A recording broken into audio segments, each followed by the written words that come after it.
जी हाँ दोस्तों, सीरियल सरू के आने वाले धमाकेदार एपिसोड में एक बड़ा ट्विस्ट देखने को मिलने वाला है। जब वेद रजत को सीढ़ियों से गिरने से बचा लेता है, तो रजत उस पर बहुत बड़ा एहसान मानता है। घर पहुंचने के बाद रजत सरू से कहता है, वेद ने मेरी जान बचाकर मुझ पर बहुत बड़ा एहसान किया है।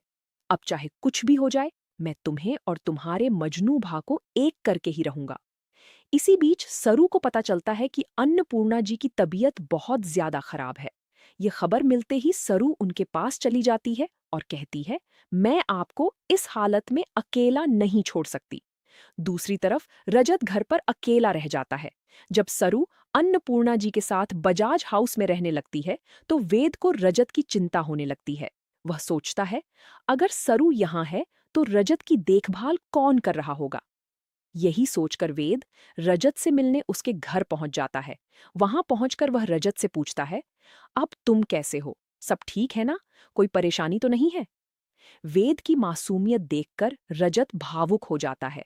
फिर वह कहता है, मैं बिल्कुल ठीक हूं, लेकिन मुझे तुम्हें एक बहुत जरूरी बात बतानी है। प्लीज मेरी बात पूरी सुन लेना। इसके बाद रजत वेद के सामने सरू की पूरी सच्चाई खोल देता है। वह बताता है कि उसके और सरू के बीच कोई रिश्ता नहीं है, बल्कि सरू ने तो वेद से शादी की थी।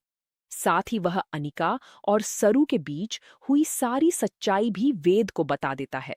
जब वेद को पता चलता है कि चंद्रकांत अब इस दुनिया में नहीं रहे और सरू ने अनिका के हाथों कितना अत्याचार और दर्द सहा है, तो उसे बहुत ज्यादा गिल्टी फील होता है।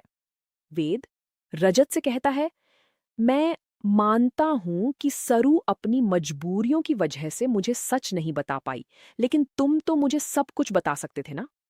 अब देखना दिलचस्प होगा कि इस सच्चाई के सामने आने के बाद वेद और सरू की जिंदगी में क्या नया मोड़ आता है।